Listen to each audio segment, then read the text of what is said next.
Well, good morning, good people. Mark Holmes here, and as always, I want to say thank you all for watching, commenting, subscribing, and being part of the Joe Boo Sports Report. Without you guys, as well as you ladies, you know that this literally does not work. Hope everybody's having a great day. It is actually kind of crazy because last week was so cold. It was freaking ridiculous how cold it was.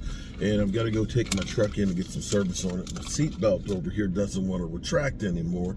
And I got a tire sensor gauge that just is not working. So I got to take it to the dealership. So I'm on my way there this morning, which is why we're doing our morning video here, because I'm going to be out running some errands with the wife, because you got to make sure the wife of 20 years is happy, okay? All right? I'm trying to make sure I can make it through the next 20 years, if God willing. Instead of killing the Cowboys this morning, and we have, and I did an all call to all Cowboys YouTubers, content creators, Twitter guys, everything, you know. I forgot my man Jay Tuck and stuff. We need to keep the pressure on Stephen Jones, because the only way this stuff is going to change is for the Cowboys to be forced to change their philosophy. You know, if they're able to get away with doing what they're doing, not paying the premier players and stuff, just bringing in journeymen and all that, and still the most valuable franchise, why change what you're doing? We as fans have to be the ones to affect change. We got to let them know we're sick of this shit. Now, in all of the stuff that has happened, what we have to actually look at and say that, you know, as bad as our rookie class was last year, and I'm not ready to give up on them just yet, but as bad as they were last year, and hopefully Schoonmaker will end up being, you know, coming a decent tight end and things, and if he'll have a healthy offseason, hopefully Mozzie will figure out what we're going to be doing with him, what his role is going to be going forward. Is he going to be a immovable force in the middle, or are we trying to make him a heavy tackle? I don't know. And a lot of that may be determined by if Dan Quinn, who's going for his third interview today with the Commanders, or was it yesterday? He's going for a third interview with the Commanders in person. If he's going to be coming back or not, if we're going to change philosophies, if we're going to keep Al Harris and make him the defensive coordinator, or are we going to promote Joe Witt, or are we going to look like outside of the organization for a Mike Zimmer or something? I have no freaking idea, no clue. Just like you, we're all just like in a holding pattern. All I do know is that all of the coaching candidates out there are getting jobs up real quick. And as usual, the Dallas Cowboys laying around, waiting around, and all that there's a lot slimmer pickings to pick from. Be that as it may, we have to look and say the future is bright at tight end for us. We got rid of Dalton Schultz, you know, Dalton Schultz, who got mad because we didn't pay him $14 million a year. Some people will say Dalton Schultz had a bit of an attitude problem the rest of the season. Dalton Schultz had a decent season with the Texans, made the playoffs. Shout out to him. Ain't mad at him at all.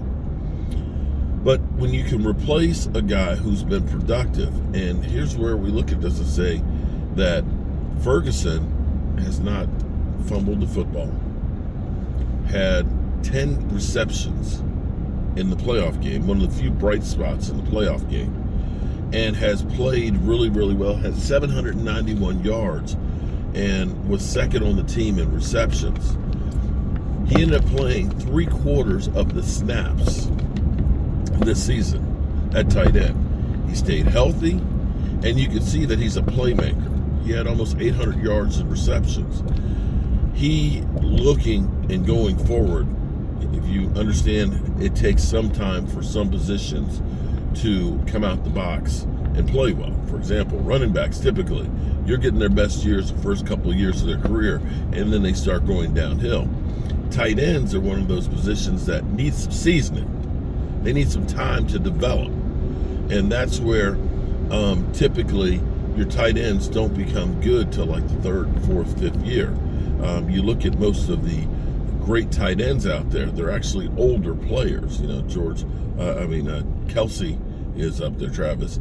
You look at George Kittle, he's been in the league for quite a while. Gronk, throughout his career, seemed like he was always an old man. And you think about him with Aaron Hernandez back in like 2011, 2012 and stuff. And so getting Jake Ferguson, that is a major piece right there that should only get better. He should only get better as time goes on. Great blocker, great guy actually at the seam. And not just what we got from Jason Witten the last few years. Jason Witten still made a lot of catches, 60 range and stuff. But it wasn't because of him being great tight end, per se. They'd always say, Jason Witten's always open. He always finds the open spot. Well, there was a reason behind that, because they're worried about a CeeDee Lamb. They're worried about an Amari Cooper. They're worried about guys that could go deep. If you have to leave somebody uncovered, you'd leave Jason Witten, because Jason Witten was old and was not a game breaker. Great hands, caught everything that came his way. Everything.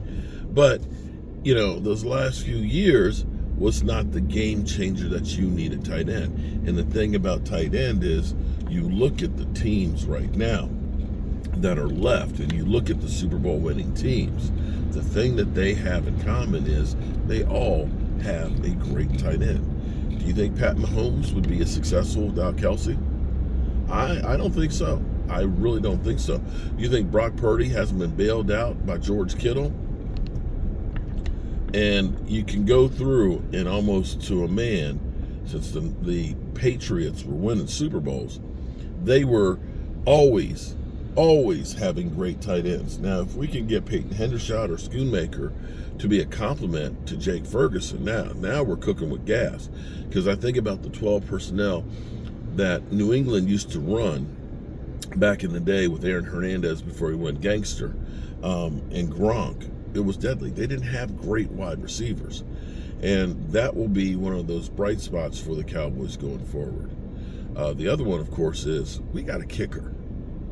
If you had told me that our rookie kicker wasn't going to miss a kick until the last game of the season, I would have said you're on crack, especially with all the issues we've had at kicker for so long. So there is two bright spots, at least you can put right there with the Cowboys. We have found those guys. And I dare say also, too, that for everybody killing the rookie class of this year, you think about what these guys have done this year. Amazi Smith coming in this year and becoming all-pro at guard his second year. Of course, Jake Ferguson doing his thing. So maybe there's hope for the class we had last year if Overshown, and we'll see how far he is in his recovery for his ACL. If Overshown can get back out on the field, I think he has a chance to make an impact for the Cowboys at linebacker. The question will be is, what shape will he be to start the season, and how much will he be able to do in OTAs? Coming back from an ACL is a hard thing to do, and you basically need an extra year to really be able to get back to where you were before, as we've seen with Terrence Steele, as well as Tony Pollard. We got a lot of holes to fill, and it would be nice if Schoonmaker and Mozzie and Overshown were being helped part of the solution as opposed to part of the problem. All right, there's the car dealership. I'm completely amazed, because I called this morning and I said, because me and the wife are going to go out of town to celebrate our anniversary, which is Sunday. Shout out to my wife, because looked at the calendar. I said, oh, our anniversary is on Sunday. I said, so honey, let's go away for the weekend. And she said, wait a minute, hold it. She said, isn't there playoffs? I said, playoffs? Don't talk about playoffs. Are you kidding me? Playoffs? And she said, yeah, the conference championships are on Sunday, aren't they? I said, yeah. I said, but our anniversary's on Sunday too. She said, why don't we wait till Monday? What? I've known for a long time that she's a keeper. And that just proves I was right. All right, good people. I hope you're having a great day. And don't let the Cowboys keep you down. But keep the pressure on Stephen Jones. Peace.